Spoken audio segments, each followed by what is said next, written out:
할렐루야.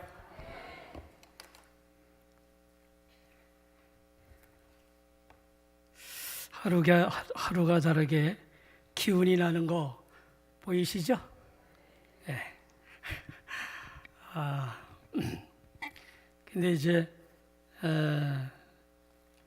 금식 기도를 하면서 매일 한 1kg씩은 빠지더니 이제 회복하는 과정은 뭐 하루에 0.3kg, 뭐 조금 더 많이 먹으면 0.5kg, 그래서 화장실에 들어갔다 나오면 또 0.2kg 빠지고 지금 그러고 있습니다. 근데 어쨌든 간에 하나님께서 날마다 힘 주시는 것 같아서 감사하고, 당분간은 우리 전희 목사님의 도움을 받아가면서 함께 예배를 인도할 텐데 양해를 구합니다. 올 한해 우리 교회 표가 뭡니까? 다 같이 시작. 거룩한 성도는 누구와 함께? 주어진 사명의 길을 걷는 자들인 줄로 믿습니다. 주님과 걷다 보면 때로는 고난도 있고 슬픔도 있고 억울함도 있죠. 그러나 항상 그런 일만 있는 게 아니고 주님과 함께 걷다 보면 영광의 날도, 기뻐할 날도, 승리할 날도 있게 될 줄로 믿습니다. 그러니까 우리는 주님과 함께 우리에게 주어진 사명의 길을 걷는 동안에 꼼수 부릴 일이 있다 없다, 그럴 필요 없어요. 그리고 요령 피울 일도 없어요. 그저 뚝심 하나 갖고 주님과 함께 그 외길 부지런히 성실함으로, 때로 외로울지라도 친구들이 다 우리를 버리고 떠난다 할지라도 진리의 길, 믿음의 길, 생명의 길 걷다 보면 정말 기뻐하며 감사하며 찬송할 일들을 풍성히 허락해 주실 줄로 믿습니다. 오늘은 또 무슨 날이죠? 어버이 주일이에요. 자녀가 부모님의 은혜를 생각하는 날, 그 은혜를 내가 어떻게 보답할까 라고 생각해 볼 수 있는 그런 날인 동시에 또 이 자리엔 부모된 분들이 많으니까 부모된 입장에서 생각해 본다면 부모됨의 길이 대체 뭘까? 하나님께서 맡기신 부모됨의 사명의 길을 걷는다는 게 대체 뭘까를 진지하게 생각해 볼 필요가 있는 날이 아니겠는가, 그런 생각을 해보게 됩니다. 좋은 부모란 어떤 부모일까? 아무리 힘들고 어려워도 부모됨의 자리를 끝까지 지켜내는 부모, 좋은 부모인 줄로 믿습니다. 그래서 그런지 좋은 부모들일수록 자녀들에게 아무리 한게 많아도, 아무리 베푼 은혜와 사랑이 많아도 흡족하지가 않는 거예요. 부모님의 마음 속엔 저도 뭔가 모자라 보이고, 뭔가 부족해 보이고, 뭔가 아쉽기만 느껴지고, 그래서 내가 이만큼 했으면 잘했지 라는 말을 못하고 사는 거예요. 해도 부족한 뿐이에요. 그런 것밖에 보이질 않냐니 미안하다 내 아들, 미안해 내 딸, 그러는 거예요. 그러니 자녀된 자들은 더 속 깊은 마음으로 부모님의 그 은혜와 사랑을 마음속에 간직하며 살아가야 할 때가 아니겠는가. 아무리 못 배워도, 아무리 모자라도, 가진 것 없어도 부모님은 하나님이 주시는 은사가 있대.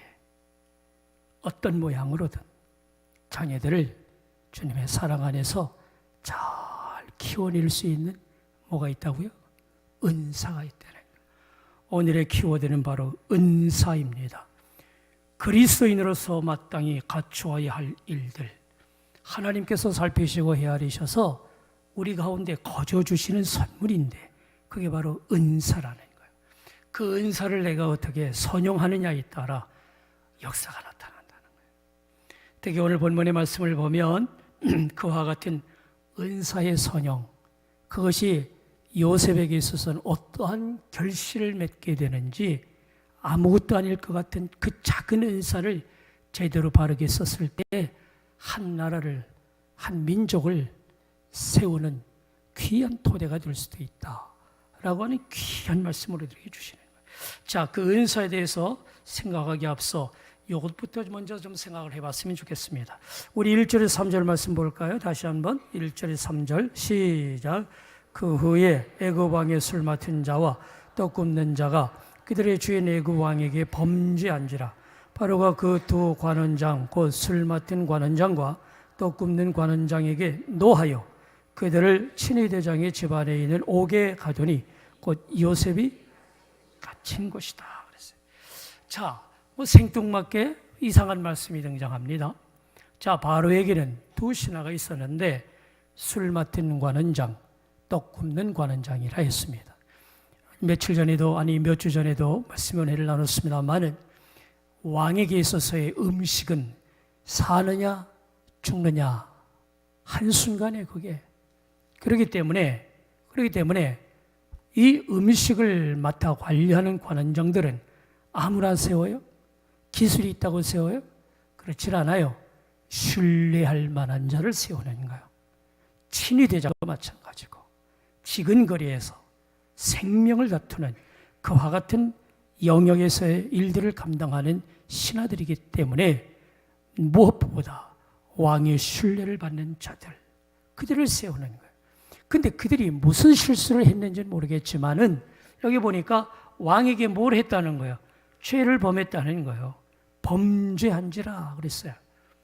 그러면 여러분 보통 신뢰하는 사람이라고 한다면 모함도 있을 수 있잖아요. 제3자가 저 녀석들이 왕의 신뢰를 돈독히 받는만 그러다가는 내 위치가 좀 위태하겠다. 저것들을 제거하기 위해서는 내가 저들을 좀 올가매야 되겠다. 해가지고 음식에다 다른 거를 집어넣는 그 과정에 제3자가 끼어들 수 있단 말이죠. 자, 그런저런 사정이라고 한다면 왕이 한 번쯤은 눈 감아줄 수도 있고 자기의 그 권세로 무마를 시킬 수도 있어요. 근데 오늘 본문의 말씀을 보니까 그렇지 않았어요. 바로가 그 두 관원장과 술 맡은 관원장과 떡 굽는 관원장에 뭘 했다? 2절을 보니까 노했다. 그랬어요. 노했다. 그리고 그 결과로 옥에 가두었다. 여러분, 당장 보면 관원장들의 입장에서는 억울할 수도 있어요. 속상해할 수도 있어요. 그러나 왕의 그와 같은 결단으로 말미암아 이후의 일들이 어떻게 돌아가는가, 거기 우리는 관심을 가질 필요가 있어요.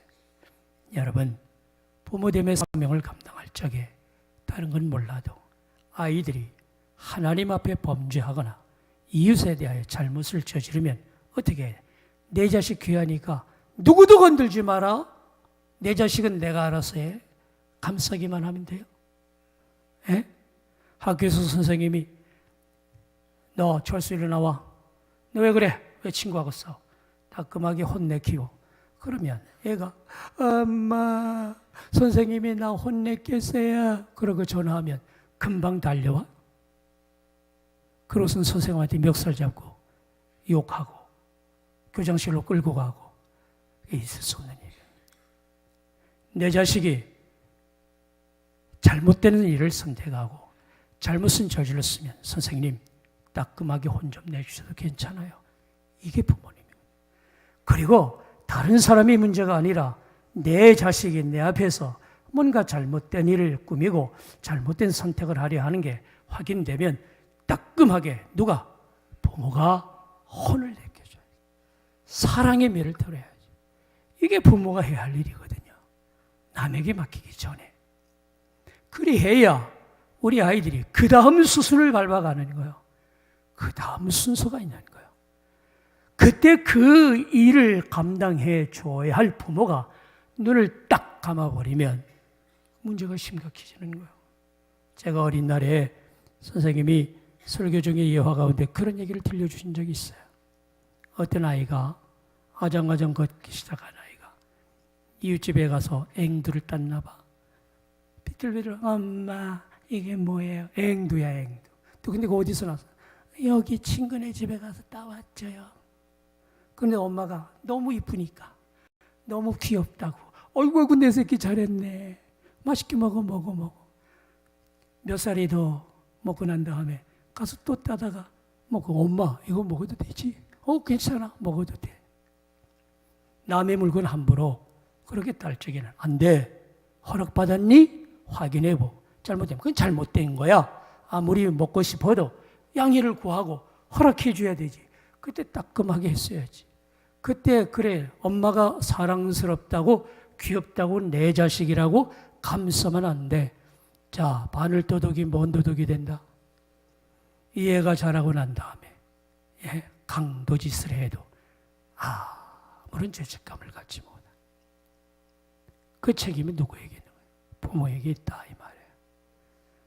잘못한 사람에게 책망하는 건 마땅히 해야 돼요. 그리고 그 정도에 따라서는 감옥에도 갈 준비를 하게 하는, 그럴 각오를 갖게 해야 되는 거예요. 잘못에 대한 응당의 책임을 질 줄 아는 사람으로 키워야 돼요. 근데 지금의 가정은 그게 쉽지가 않아요. 과거에는 그 역할을 아빠가 감당해 줬어요. 근데 지금은요, 역전 현상이 벌어져가지고 딸아이는 엄마가 좋아, 아빠가 좋아? 아빠가 좋대. 왜냐하면 엄마는 맨날 잔소리 한다. 엄마한테 어렵사리 용돈을 얻잖아요. 아빠한테서 아빠 용돈 좀 줘요. 그러면 아무 소리 안 하고 그래 하고 준다는 거예요. 그러니까 아빠가 좋지. 과거에는 엄격하기만 했던 아빠가 이제는 너무 모든 것을 다 오냐오냐 하는 아빠로 둔갑되는 세상이 됐어요. 뭐 시류가 그러니 어떠겠어요. 그럴지라도 잘못에 대한 잘못했다. 누군가가 일러줘야 돼요. 교회가 그와 같은 사명을 감당해 줘야 되는데 교회도 그러질 못해요. 왜? 혹이라도 바르게 지적하면 상처받고 교회를 떠날까 걱정이 되는 거예요.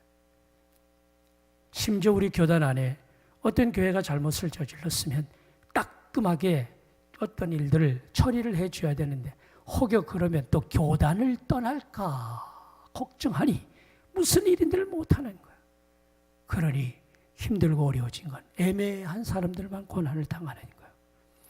여러분, 이렇게 애굽의 왕 바로가 그래도 바르게 아무리 신뢰가 가는 신하라 할지라도 그들의 잘못에 대해 잘못됐다라고 분노를 말하고 그리고 그 정도에 따라서는 감옥 생활을 하게 하는 거, 이게 잘못된 게 아니라니까.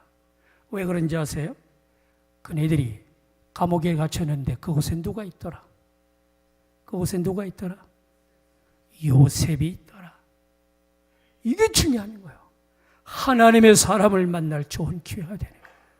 오네시모라고 하는 종, 빌레몬의 종인데 집안에 큰 손을 끼치고 감옥에 갇혔어요. 그런데 오네시모가 감옥에 갇히고 거기서 누구를 만났더라? 사도 바울을 만났더라. 사람이 누구를 만나느냐 중요한 거예요. 거기서 예수 그리스도를 영접하고 그가 다시 주인네 집으로 돌려줘요. 여러분, 우리가 우리에게 주어진 사명을 감당하는 동안에 이렇게 분노를 발할 적에 분노를 발할 줄 알고 잘못을 잘못이라 지적해 줄 줄 아는 그 다음 순서에 내가 그것을 바르게 잘 받아들이고 소화하고 인내하며 감당하고 그렇게 한 걸음 한 걸음 나아가다 보면 그것이 악한 길로 연결되는 것이 아니라 더 의로운 길, 하나님의 인도하시는 그 길 따라 나아가는 역사를 하나님께서 열어주시는 줄로 믿습니다. 이게 얼마나 중요한지 몰라요. 자, 그렇게 해서 이 범죄한 자들이 옥에 갇혔는데 그곳에서 요셉을 만났고 어느 날 꿈을 꾸는데 꿈을 해석할 재간이 없는 거예요. 아침에 진해대장이 그 귀한 분들이 옥에 갇혔으니 자네 그분들을 잘 보필하고 잘 돕게나 하고 명령을 받은 바가 있기 때문에 아침마다 그 방을 이렇게 출입을 하면서 보아하니 낯빛이 어두운 거예요. 근심의 빛을 발하는 거예요. 그래서 대체 무슨 일입니까? 하고 물었더니 간밤에 꿈을 꿨는데 누구에게 물어봐도 이 꿈을 해석할 자가 없다. 그것 때문에 근심이 된다 이 말이에요. 여러분, 꿈을 꿨는데 해석할 자가 없다. 뜻풀이를 해줄 자가 없다. 문제를 해결할 자가 없다. 그러면 사람은 근심에 빠지게 돼 있어요. 내 인생의 답답한 문제를 누군가가 풀어주면 속이 후련하겠건만 그것을 풀어줄 자가 없는 거예요. 답답한 마음을 끌어안고 끙끙대며 사는 거예요. 얼마나 답답하겠어요? 얼마나 속이 터지겠어요? 자, 그렇게 해서 하는데, 자, 꿈 얘기를 하면서 근심 어른 빛을 발하니까 그때 요셉이 이렇게 얘기를 합니다. 우리 8절 말씀 다 같이 보죠. 8절 시작.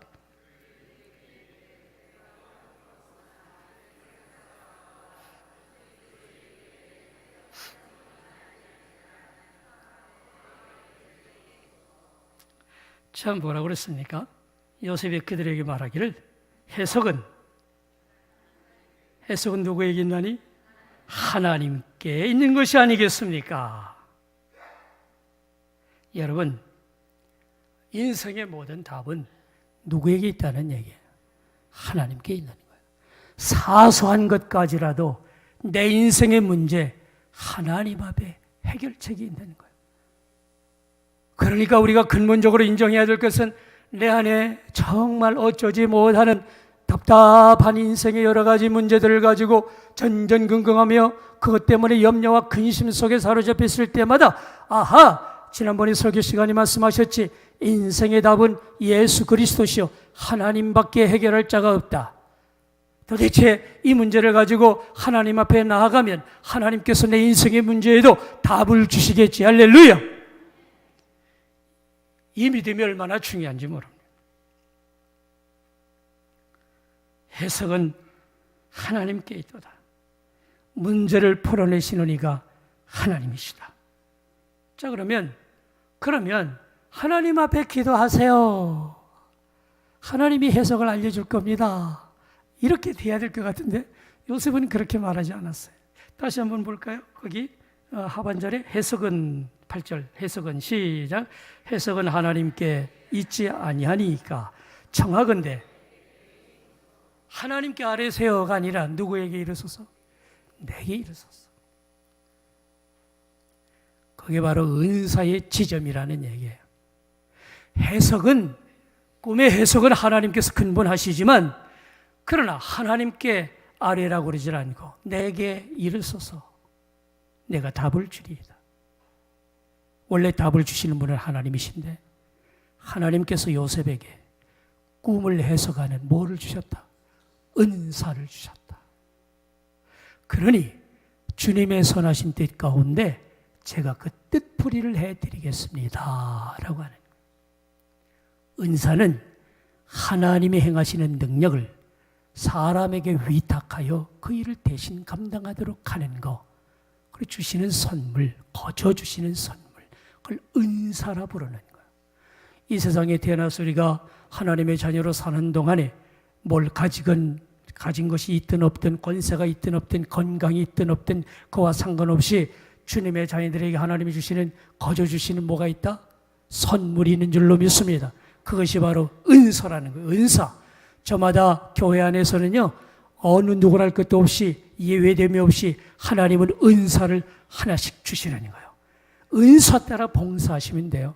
어떤 분은 말씀을 전하는 일, 어떤 사람은 말씀을 가르치는 일, 어떤 사람은 봉사하는 일, 어떤 사람은 위로하는 은사로 저마다 하나님이 주시는 은사 하나씩은 다 있는데 그것이 어우러져서 뭐가 되는 거예요? 교회를 이루는 거예요. 교회를. 그러니까 교회 안에서는 쓸모없는 사람이 있다 없다? 한 사람도 없다. 다 귀한 사명을 하나님의 은사를 통해 감당하시도록 역사하시는 거예요. 그렇기 때문에 누가 나를 시켜주는 나를 기다리는 게 아니라 내가 스스로 찾아 일을 감당하는 거예요. 내가 피아노 반주에 은사가 있으면 신청을 해서 함께 봉사하고, 또 내가 가르치는 은사가 있으면 교사로 감당할 수 있는 것이고, 내가 지도력의 은사가 있으면 사람들을 잘 지도하여 하나님께로 인도하는 그와 같은 은사에 소용하는 역사의 모습도 있어야 되겠고, 여러분 이게 얼마나 중요한지 몰라요. 자, 당신들의 꿈 해석은 하나님께 하시되 그 꿈을 내게 말하세요. 내가 풀어드리이다 라고 하는 것. 여러분, 은사는 하나님이 내게 거저 주시는 것이기 때문에 내가 무슨 일을 도왔다고 해서 돈을 요구해요? 대가를 요구해요? 그렇지 않아요. 점쟁이한테 찾아가면 점 한 번 맞으면 적어도 몇십만 원씩은 줘야 된다. 그 자리에서 줘야 돼. 아니면 카드로도 긁어야 돼. 간혹 여러분 어디 기도원 가가지고 뭐 기도받고 뭘 하고 난 다음에 헌금하셔야지. 그런 기도원이 혹 있을 수 있어요. 그럼 그런 기도는 값이면 안 돼요. 그저 내가 받은 바 은혜에 대하여 감사의 예물을 드릴 수는 있지만 그 자리에서 내가 고쳐줬으니 내가 이렇게 해서 기도해 줬으니 헌금하셔야지. 헌금도 못 갖고 왔는데요. 그러면 요즘은 카드로도 돼요. 카드를 긁으셔도 돼요. 카드 기계까지 턱 갖다 바쳐. 이게 문제라는 거예요. 하나님은 우리에게 거저 주시는 은사, 거저 베푸는 것이어야 되는 줄로 믿습니다. 그런데 요셉은 그렇게 거저했지만 딱 한 가지를 부탁했어요. 그건 뭐냐?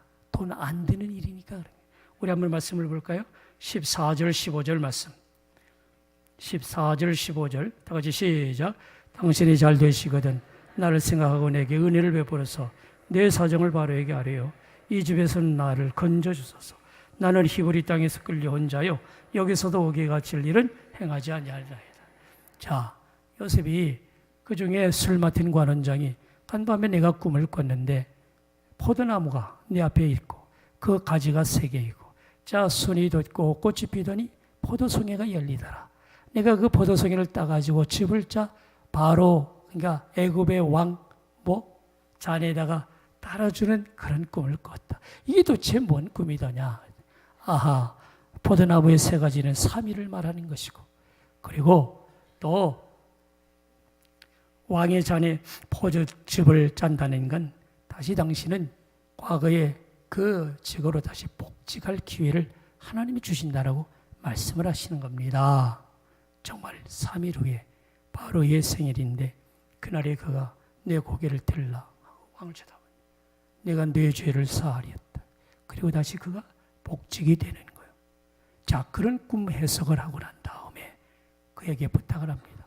당신이 이 꿈 해석대로 복직이 되거든 나를 긍휼히 여기사 억울한 나의 이 사정을 헤아려 주시고 나를 이 옥에서 건져 주시기를 원하나이다.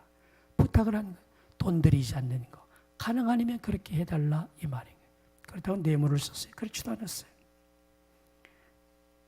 자, 그런데 유감스럽게도 그는 그 모든 것을 어떻게 했다고 그랬어요? 23절을 볼까요? 자, 22절 제가 마저 봉독합니다. 떡 굽는 관원장은 매달리니 요셉이 그들에게 해석한 같이 되었으나 또 누구는 복직됐고 술 맡은 관원장은 복직되는 거예요 이미. 자, 23절 시작. 술 맡은 관원장이 요셉을 기억하지 못하고 그를 잊었다. 그랬겠죠. 너무 흥분되었고 너무 감격스러워서 내가 다시 복직이 되었구나. 나는 이제 살았구나. 그러면서 친구들을 축하받고 함께 기뻐하며 즐거워하는 시간을 보내다 보니까 깜빡 잊어버린 거예요. 누구에 대해서는? 요셉에 대해서는. 그 은혜를 잊어버린 거예요. 그래서 몇 년이 지났는가? 그 다음 말씀을 보니까 만 2년 후에 2년의 세월 동안 까마득히 잊고 있어요. 근데 여러분 그렇다고 염려할 것 없어요. 그렇다고 실망할 것 없어요. 아까 우리 전에 감사할 때 우리 양경아 집사님 부모님을 모실 어머니를 모실 적절한 기회를 주실 줄로 믿습니다 라고 감사했는데 정말 적절한 때에 하나님이 다시 기억나게 하신 거예요. 그건 뭐냐면 바로가 꿈을 꿨는데 꿈을 해석할 자가 없는 거예요. 그래가지고는 신하들도 도대체 이 꿈이 뭔지 한번 자네들이 해석해 보게요. 아무리 생각해도 그때에 술 맡은 관원장 아이고야 그렇지 2년 전에 내가 옥에 갇혔을 때 그 꿈을 해석했던 누구? 요셉이 있지 않냐. 요셉을 기억하는 거예요. 그 전에 요셉을 끌어냈어도 이런 좋은 기회가 되지 않았을 거예요. 2년 동안에 감옥생활을 하는 동안에 그가 어디를 가지도 않았고 그곳에 머물러 있었고 연락을 해서 그를 다시 또 오게 하고 왕 앞에 세워서 왕의 꿈 얘기를 하는데 꿈을 딱 해석해 주고 난 다음에 7년의 풍년과 7년의 흉년을 지혜롭게 잘 이겨내게 하여 그의 나이 30에 그는 왕 앞에 세워지는 엄청난 일을 감당하게 되는 거예요. 무엇으로 시작된 일? 작은 일, 꿈 해석하는 은사를 바르게 잘 사용한 결과로 주어진 영광이었다 이 말이에요. 여러분, 우리가 이 땅에 사는 날 동안에 하나님이 기본적으로 살아갈 수 있는 여러 가지 은혜들을 많이 베푸시고 그 가운데 은사들을 주셨는데 그 은사 하나 소홀히 여기지 말고 바르게 하나님의 영성을 가지고 예수 그리스도처럼 이 땅에 사는 날 동안 하나님의 선하신 뜻을 구하고 그 뜻 가운데 그 은사만이라도 바르게 선용할 줄 아는 선한 그리스도의 일꾼이 되기만 해도 우리의 앞날이 밝다 어둡다. 밝다. 언젠가는 반드시 하나님께서 은혜로 우리를 선한 길로 이끄시는 역사를 허락하신다. 여러분, 이게 얼마나 중요한지 몰라요. 이게 포드 자동차 회사에 직원들을 뽑는데 처음에 이 필요한 사람이 누구냐면 엘리베이터 잠시 후에 올라가겠습니다. 잠시 후에 내려가겠습니다. 안내양. 그냥 그의 역할은 들어오는 손님 친절하게 제가 안전하게 모셔드리겠습니다. 몇 층까지 가십니까? 3층. 제가 3층을 눌러드리겠습니다. 올라갑니다. 안녕히 가세요. 일 잘 보고 가십시오.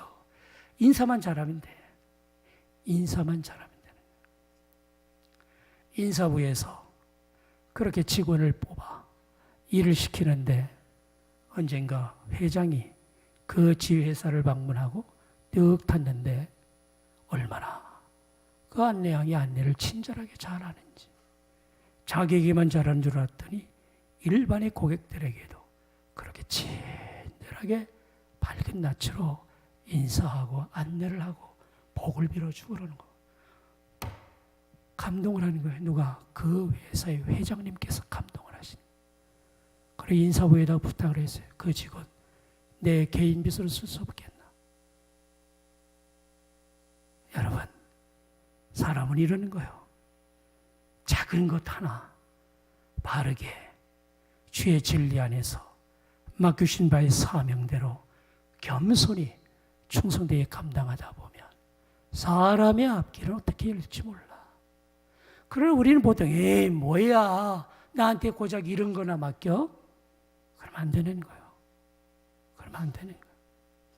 오늘 내게 주어진 직책이 무엇이든 칼바람 부는 겨울에 밖에서 차량을 안내하든 밖에서 또 뭘 어떻게 안내하든 그런 사명이 나는 그런 사명대로 감당하고 안에서는 또 안에서 주어진 사명대로 감당하고 이래저래 하다 보면 허드렛 일도 감당해야 되고 그렇지만 어떤 사명이 내게 주어지든 어떤 기회가 내게 주어지든 그러한 일들을 통하여 되려면 이 일을 맡기신 하나님께 감사할 줄 알고 하나님이 내게 맡기신 사명인 줄 알고 그래서 낯빛 근심 어린 빛이거나 화가 난 빛이 아닌 감사함으로 받는 자의 아름다운 믿음의 영성을 드러내고 그러면서 주어진 사명을 위하여 하나하나 한 걸음 한 걸음 감당하다 보면 하나님이 내가 작은 일에 충성하였으니 내가 큰 일을 맡기리라. 그러지 않겠어요? 할렐루야. 주님의 일은 그렇게 감당하는 거예요. 하나님이 내게 주시는 은사의 크고 작음이 문제가 아니라 어떤 형편에서든 어떤 환경에서든 주님 앞에서 감사함으로 성실함으로 부지런함으로 그렇게 감당하다 보면 하나님이 역사하시는 줄로 믿습니다. 오늘은 무슨 날이라고요? 어버이 주일. 어버이 주일. 앞에서도 잠깐 언급했듯이 부모가 부모로서의 자리를 잘 지켜내고 있는가를 생각해보는 그런 날이 되었으면 좋겠는데, 자, 이와 같은 날에 우리가 해야 될 일이 있어요. 그게 뭘까? 부모님의 자리를 잘 지켜내는 거, 그 돈 드는 일이 아닌 것 같아요. 어려운 일도 아닌 것 같아요. 그저 때로는 말 한마디, 아무것도 아닐 것 같은 그 따뜻한 말 한마디, 우리의 자녀들이 힘을 얻는 거예요. 힘을 얻는 거예요. 여러분, 우리 한번 영상을 볼까요? 자, 70을 넘으신 머리가 하얗게 서신 장로님 한 분이 계셨는데 어느 날엔 아들한테 전화를 줬대요. 뭐라고 전화를 했을까? 짧은 영상인데 한번 잠깐 보시죠. 머리가 하얀 70이 넘어 보이시는 어떤 장로님이 계셨습니다. 장가간 아들한테 전화를 했대요. 아버지 전화 왜 하셨어요? 무슨 일이 있으세요? 아니야, 뭐 무슨 일이 있기는. 근데 왜 전화하셨어요? 아니야, 다른 게 아니고 말이지. 사실은 있잖아. 내가 너를 사랑한다고. 뭐라고요? 아버지 지금 뭐라 그러셨어요? 내가 너를 사랑하는데 말이야. 그랬더니 아들이 아무 대답이 없더래요. 미안하다. 미안한 게 많아. 그러고 끊었대. 3시간 있다가 며느리가 전화가 왔대요. 아버님, 제 남편한테 뭐라고 하셨어요? 뭐라고 했길래 저렇게 방에 들어가서 1시간을 울고 있습니까? 뭐라고 했기에. 여러분, 이제 회복이 필요합니다. 더 늦기 전에 표현해야 됩니다. 오늘부터 시작하십시오. 고마워. 네가 내 아들이어서 내 딸이어서.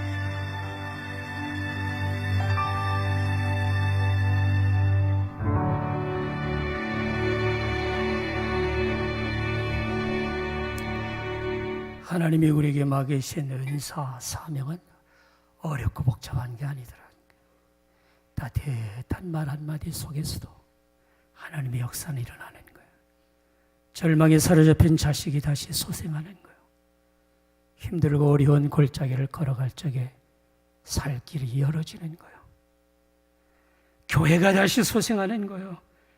한 나라, 한 민족이 다시 부흥의 물꼬를 트는 역사가 있는 거예요. 이러한 귀한 은사들을 왜 우리는 사용을 못할까? 더 늦기 전에 누군가를 살리기 위해서라도 내게 맡기신 은사를 바르게 사용하기를 누가 원하셔요? 하나님이 원하셔요. 하나님이. 내 가족이 산다는데, 내 친구를 살릴 수 있다는데, 내 동족을 살릴 수 있다는데 왜 우리는 하나님이 우리에게 맡기신 그 작은 사명도 감당을 못할까? 은사를 바르게만 사용해도 소망이 있는 줄로 믿습니다. 내 자식들이 다시 힘을 내게 될 줄로 믿습니다. 불의한 길을 접고 의의 길을 선택하여 주님과 함께 그 주어진 삶의 길을 담대히 걸어가게 될 줄로 믿습니다.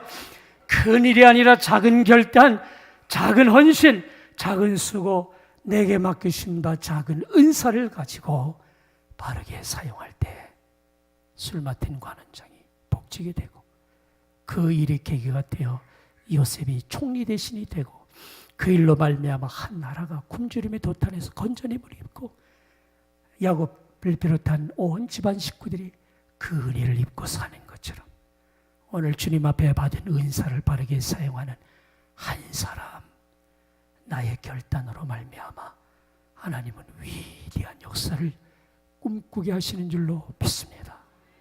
기도합니다. 아버지 하나님, 고맙습니다. 우리에게 주어진 사명, 은사, 비록 크고 작음을 떠나서 하나님 앞에 맡기신 바 일이니 성심성의껏 잘 감당하리라 생각하고, 그러한 일들을 성실히 부지런히 감당할 때에 가족이 살게 하시고 교회가 다시 회복되게 하시고 이 나라의 민족이 다시 부흥의 역사를 경험하는 놀라운 역사가 임하게 하여 주옵소서. 예수님의 이름으로 기도하옵나이다.